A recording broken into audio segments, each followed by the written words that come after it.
Hey universe, it's been a while again, but I gotta tell you, this cannabinoid hyperemesis syndrome you've concocted for the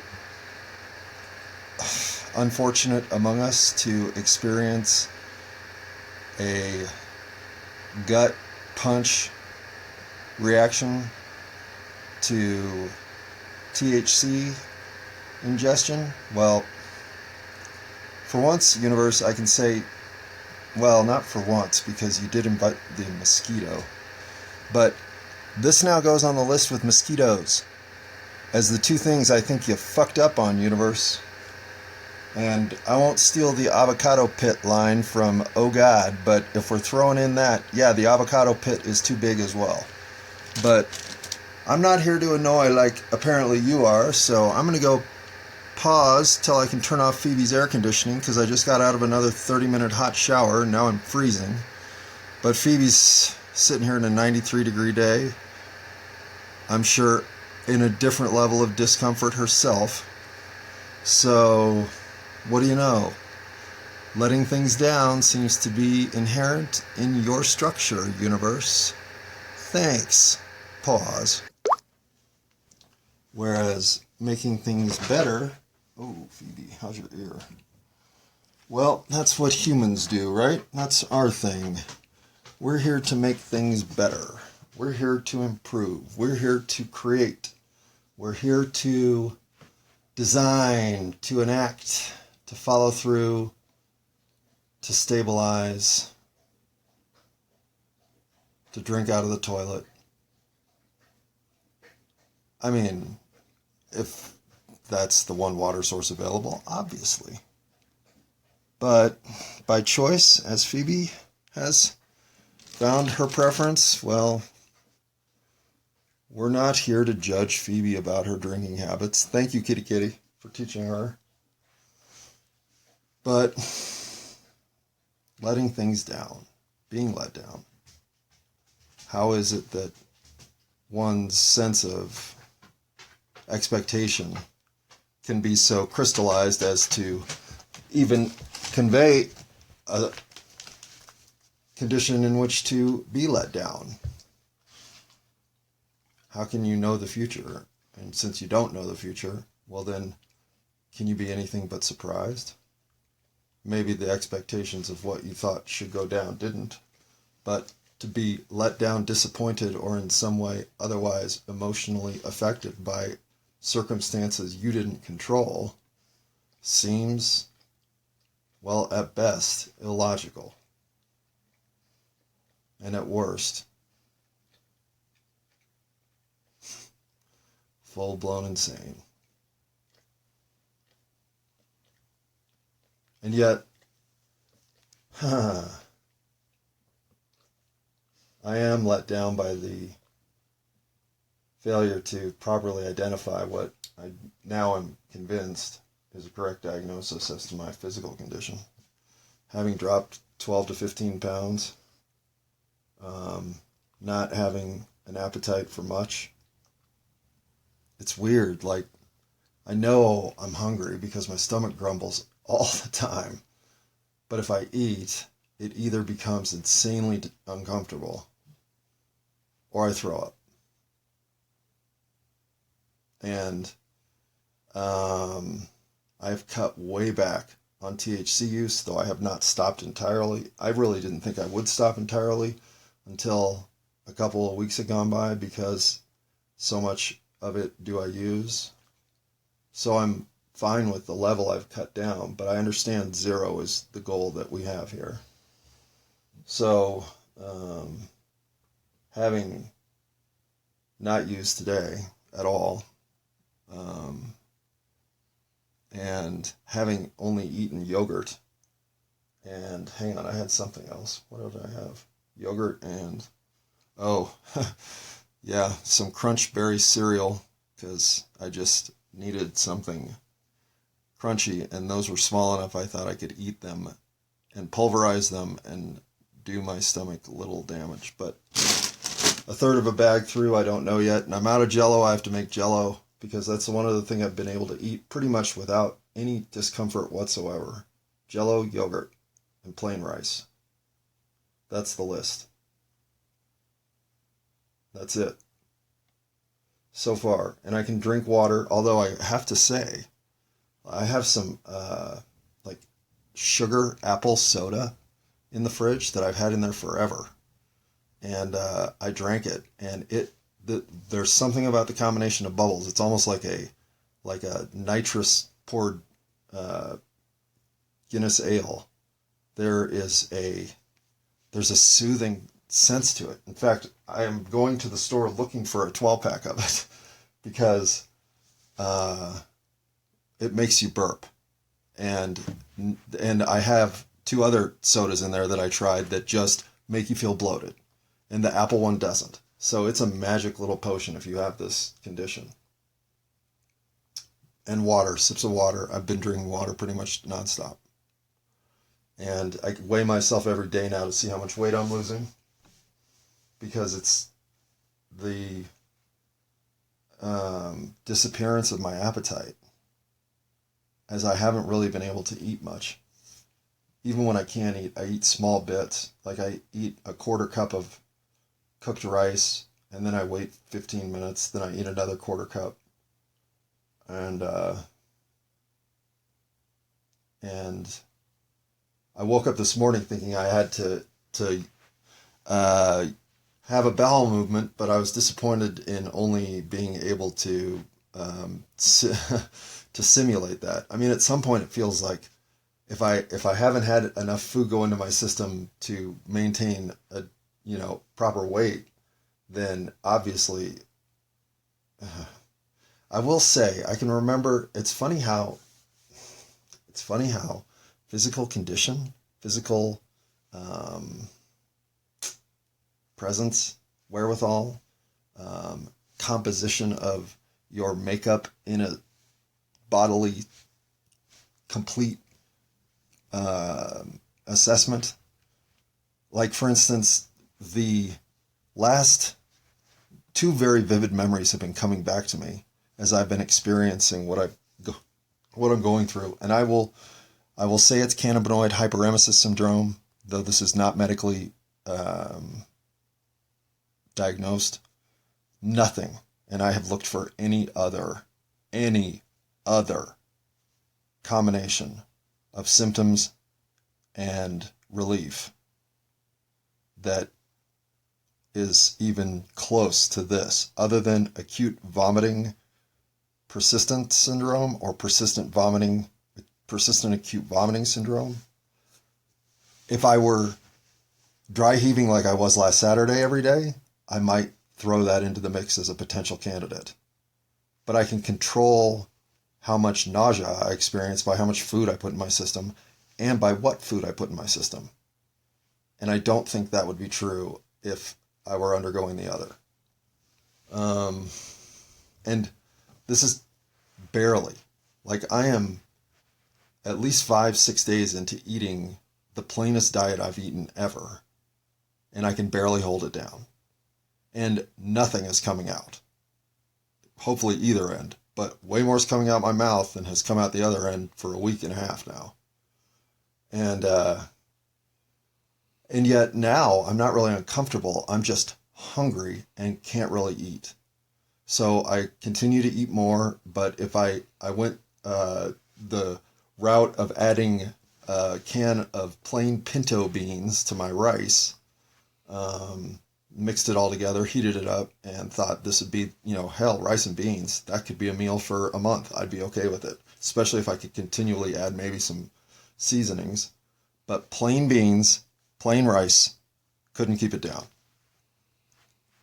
So something in the spice and the beans, I guess. I don't even know, because it was what I have on my list to get while I'm at the store is spinach, because I think plain or even cooked spinach might be tolerable, and it has some necessary vitamins and some antioxidants that look pretty good. Almonds, which I don't have a lot of hope for, but if I can keep down berry Cap'n Crunch, I can keep down almonds hopefully. And potatoes, plain potatoes. So that's what the doubling of my dietary palette looks like, and some more of that special apple soda that makes you burp. Because the only thing that got me through the episode after the rice and beans was the soda that allowed me to belch up a lot of the discomfort that I don't know even where it gets harbored, but once your gut starts to hurt, you're in for it. Like it's either gonna and vomiting doesn't help, which is the worst of it, which makes me think so the condition pain has moved beyond your stomach, because whatever you clear only leaves you less bloated, maybe less pressure is more the term. Like there's the pain doesn't go away, and I'm trying to see if there's a motion. Like, is it painful because you're moving across, like, some track of infection in your guts? Like, is that the hurt? I don't know what the hurt is, but the hurt moves from feeling like you have way too much food in your intestines, literally, like it's too heavy. You can feel your center of gravity almost has shifted. There's too much weight in your abdomen. To the worst of it is when it feels like somebody has just hit you with something sharp. Like you don't feel like you've broken your skin, but somebody has hit you with something pointed or whatever, and it is just in one spot a very, very sharp pain. And you can double over, you can lean back, you can twist and twirl, you can contort in whatever position your body will get into. I haven't found relief for that pain yet. There is slight relief from the feeling of bloated if you just lean all the way back, especially if you put your feet on the floor and lean back more than if you lie flat down. I don't know why. And if you could, I would think if you could even lean further back, like if you had one of those anti-gravity chairs or something where you could have yourself flat and leaning backward even more. In other words, sort of reverse bend back.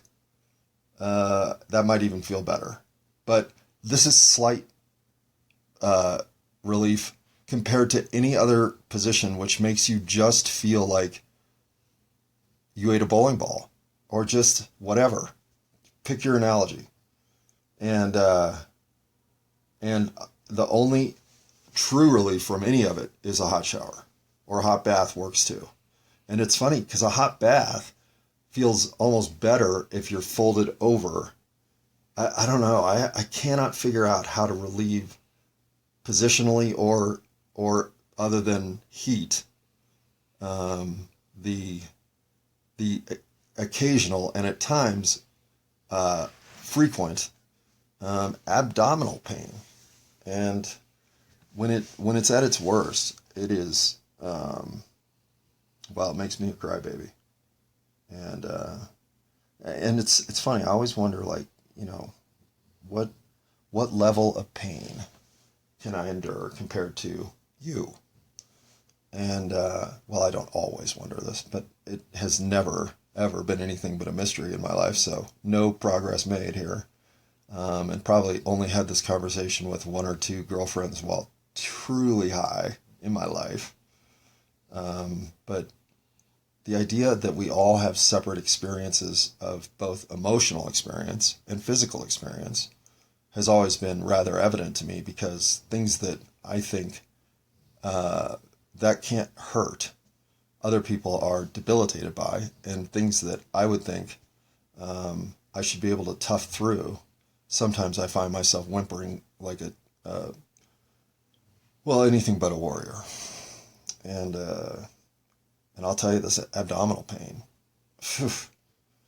boy, it makes that whole "I don't want to do anything today, my cramps are killing me" argument look way, way more valid than I had ever known. And I feel like a dick about that, Not that I was ever forcing in tow menstrually cramping girlfriends. No. I mean, you just have no way to truly appreciate the journey someone else is on, both mental and physical and emotional, because I think thoughts and emotions are valid enough, distinguished enough in your head to separate in your conceptualization. But if we're not able to just believe everyone else is doing their best, then we really are corroding inside, because we feel slighted somehow by this idea that someone else could do better, or they're not pulling their weight. They're not throwing 110% like I do. And I know this little edginess crept into more of me than I would ever like to admit, because I do feel like people who are okay with not doing their share of the work, they make me irritated. And there's absolutely no reason for that. And there's no reason for me to ever assume that somebody who isn't pulling their share of the work isn't doing it for all the reasons necessary up until that moment in their life for that to be the right decision. Just like the guy who constantly over involves at work, over delivers at work, over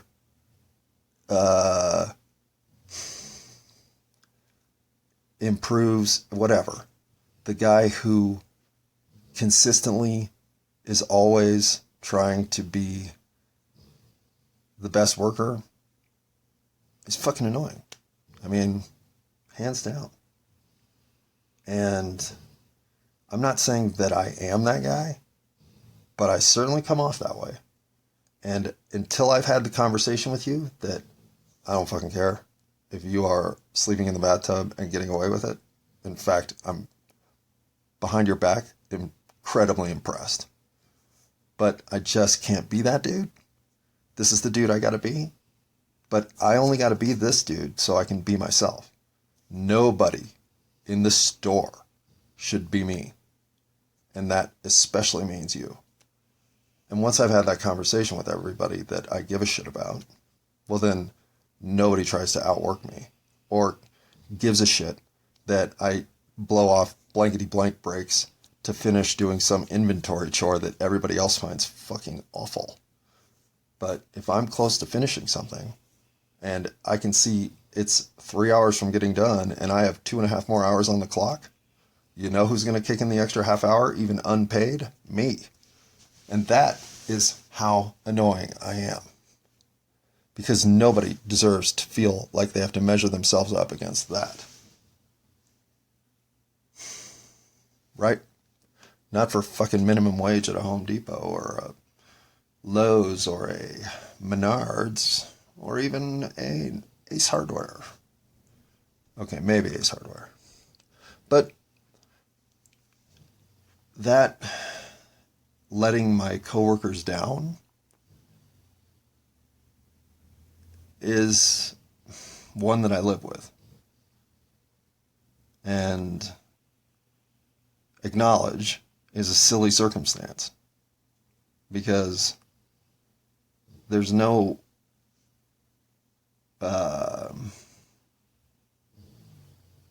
there's no win in that situation. And I think it took me a long time to be okay with situations that you couldn't somehow maneuver, at worst, a personal win. If not a little bit of a fanfare, fireworks bonanza at the end, celebration for everybody. Now, I am clear on how rare those opportunities actually turn out to be, but I still strive for them. I still think, hey, I know it looks like being down 17-2 in the bottom of the 8th inning with one more inning to go is a dire circumstance, but, why What if we fucking win the game, though?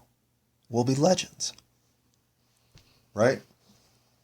And thanks, Hollywood, for making me think that at 17-2, instead of packing your bags, turning around, preparing your posture for whatever whipping this drudgery is going to provide, well, no, man, I say we still got a fucking chance. Doesn't matter what's happened before, right? I don't think whatever got us into a position of being down 17-2 is the plan rolled out as we saw it at its best. But shit happens, man, right? So when I think of being a letdown or having been let down, or the idea that if this goes this way, that's going to let some people down. Or if I don't come through here, I don't know, that's not going to make some people feel less okay in the world. Well, I'm not pretending that we need to abandon our concepts of loyalty and follow through and being true to our word and having a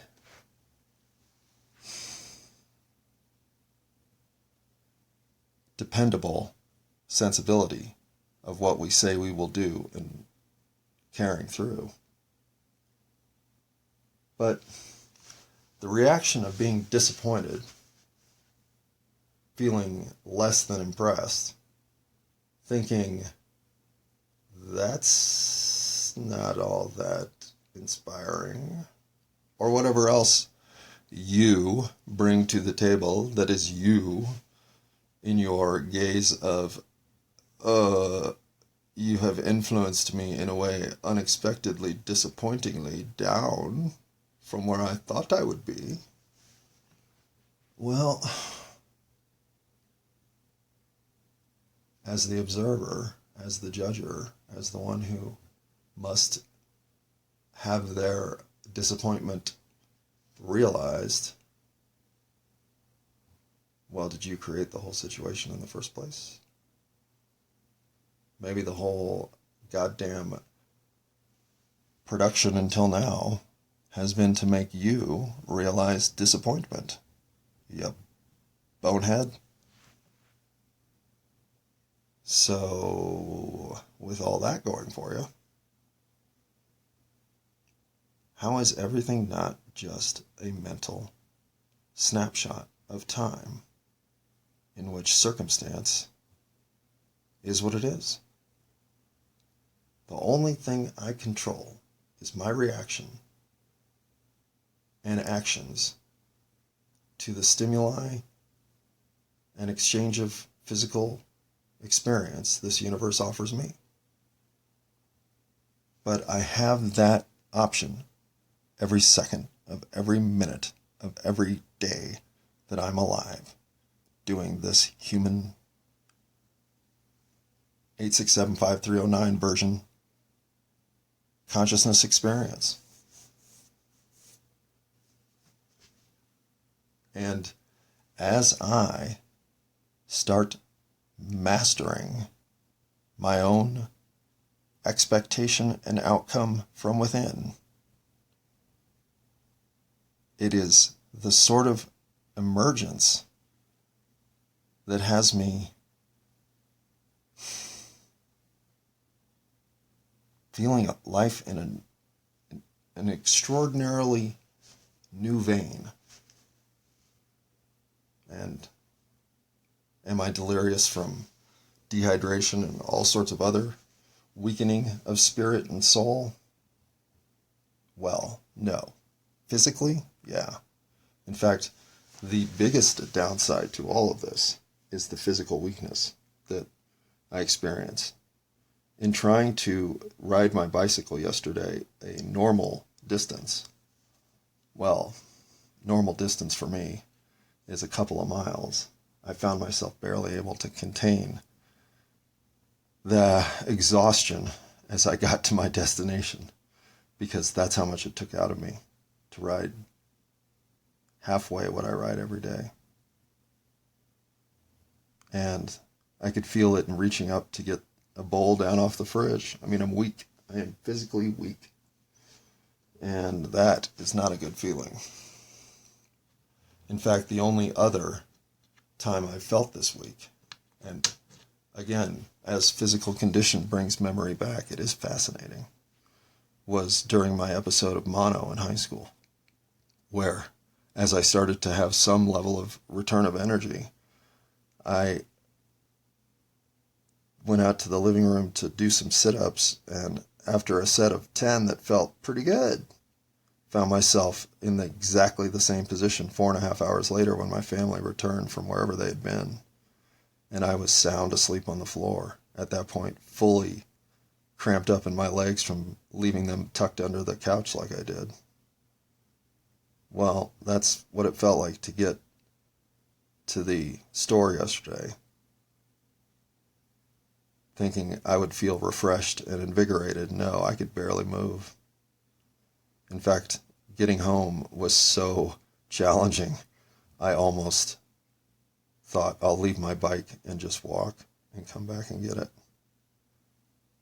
So that part I didn't expect, but obviously if you can't do anything but put enough nutrition in your system to record an audio podcast like this, well, sooner or later that does take its toll. 15 pounds, which frankly does not sound bad to anyone necessarily at any point in time, except those who are already conditioned well enough to think, what are you, nuts? Come on. Well, the rest of us, marshmallows and fig Newton bars and whatever else are out there, well, 15 pounds of tightening up seems just about right. But no, when you lose it off your arms and legs, where basically you had what little muscle development you were already gaining, no, you look like you just spent the week puking up your guts. So that's not fun.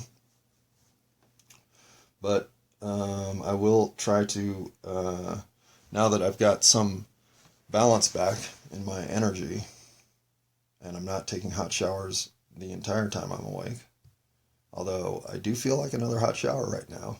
How stupid is that? But Phoebe's now, I'm sure, warm enough that the air conditioner should come back on. Good Bubba. And I didn't even really know what I was going to talk about, obviously, since I got this far. But I did mean to be more specific about why this condition has zeroed in on the diagnosis, for me, the worst possible diagnosis. Well, one, karma. Yeah, duh. 2, does there need to be a 2 after that? But quitting weed. It seems like, and of course I've pursued all of the, well, if you want to live with cannabinoid hyperemesis syndrome, here are some tips. And basically it's like, A, deal with it. B, deal with it.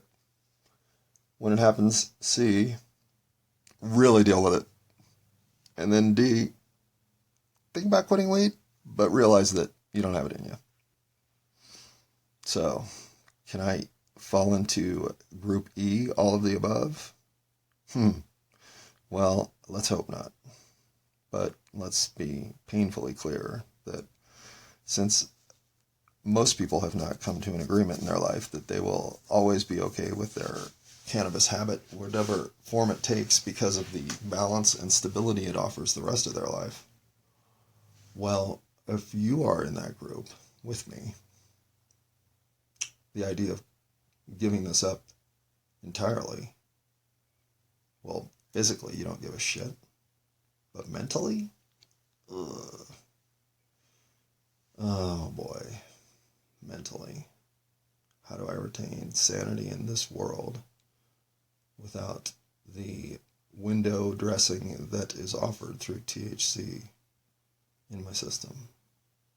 How am I going to put up with this place stone cold sober. And then I think to myself, well, I mean, isn't this the ultimate drug? Planet Earth.